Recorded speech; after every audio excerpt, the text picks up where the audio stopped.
Fickenscher, of course, needs no introduction, so I'm not going to introduce him. And Stephen Smith, I told him earlier, is our guest of honor until the interview is over. Then you're just a guest. So, anyway, thanks for being with us. Thanks, Gary. Well, I welcome this evening. Hope that you enjoy the next little time of discussion. Stephen Smith is a physician, and actually, I was going to ask you, Stephen, I know that you're from Birkenhead, yes, and that's a rural area, right? Yeah, it's a real area in Liverpool, which one or four guys who came before me made it quite famous. Okay, very good. Yeah, right. I think I've heard of them. And so Stephen is the president and CEO of Imperial College. Imperial College, for those of you who don't know it, was established in 1907. It is considered one of the top 5 universities in the world and is an outstanding university. Not only is it an outstanding university, and Stephen is the dean of the program, but it's also one of the, actually the largest and best healthcare delivery organization, trust, in the UK.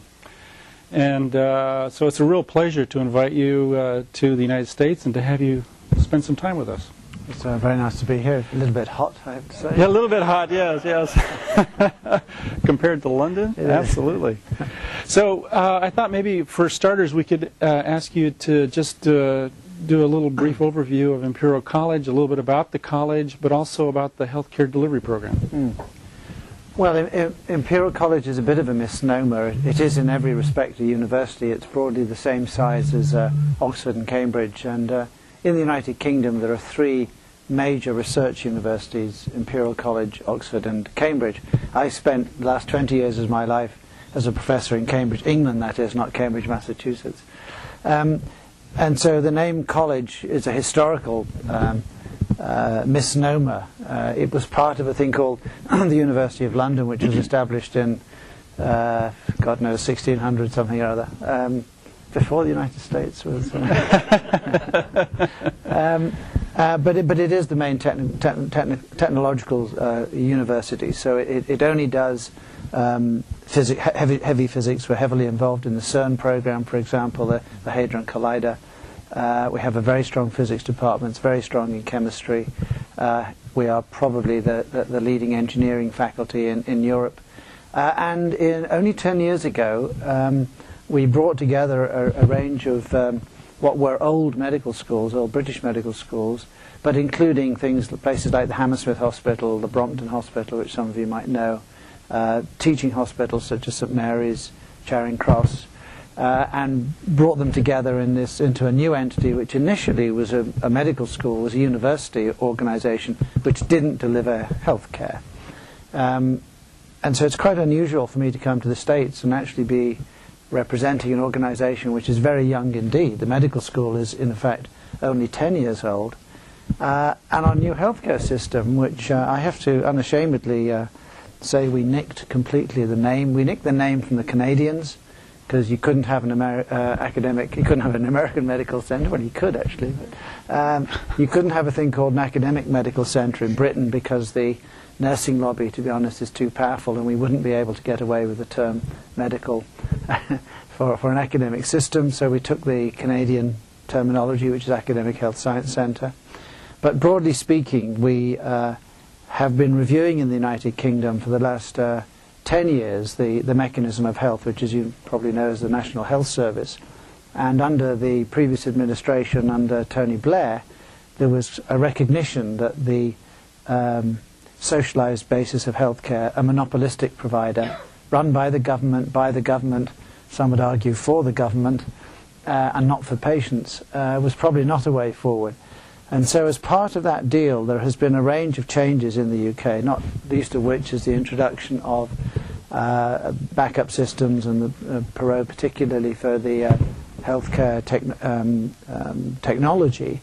There has been a sort of 10-year shift in the delivery of care, which I think is of some interest to the other parts of the world.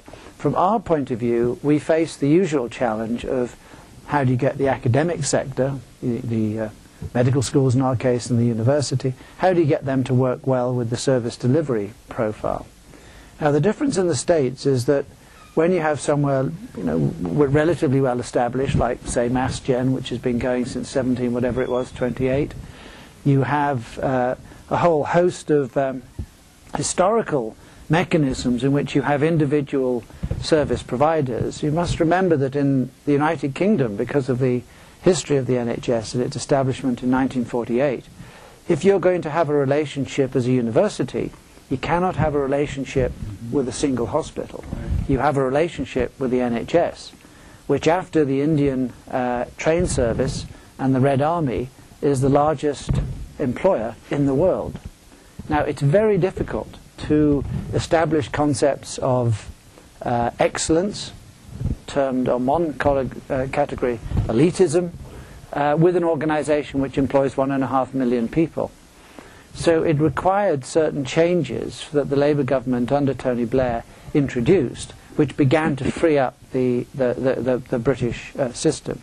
As a consequence of that, we were allowed 6 months ago, the 1st of October, to create the United Kingdom's first real academic medical centre, in the sense of an organisation which, in which the board structure, the management structure truly integrates research, education and service delivery. And in a sense that's epitomised by myself, because I am the first and so far only Chief Executive Dean, which is very much a US model, which, to be again completely candid, we completely nicked from Johns Hopkins, because we spent a lot of time with Ed and the other guys at Hopkins. We spent a lot of time in Harvard, we spent time at Cleveland Clinic, we spent time in San Francisco, and we eventually decided that for all sorts of political and legal reasons, this was probably the best entity. So on the 1st of October, we created an entity called Imperial College Healthcare NHS Trust.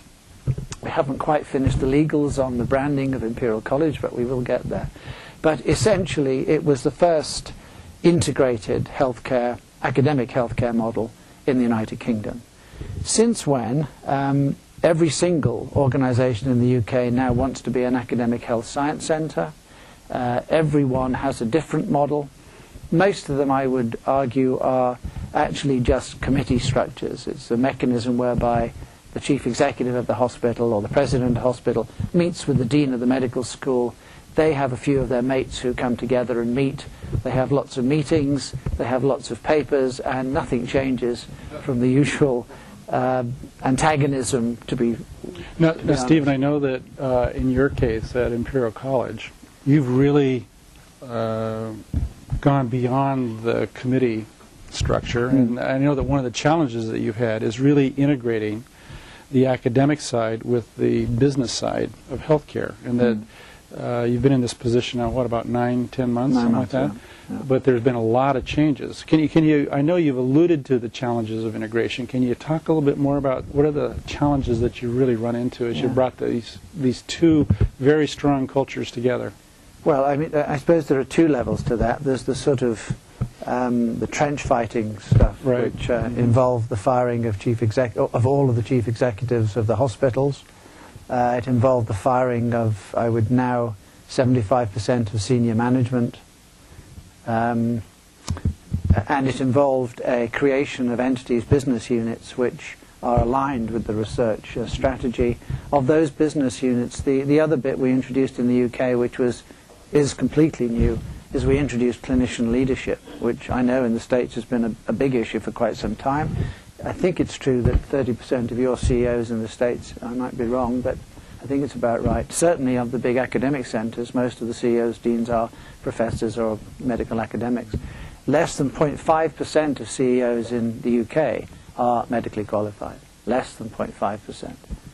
And so we had to change the culture and change the mechanisms. And, you know, sort of from a personal point of view, that was pretty bruising for quite a long time. Mm-hmm. Because what we had was that we had a managerial structure in which there was a career path which had been in place for 30, 40 years.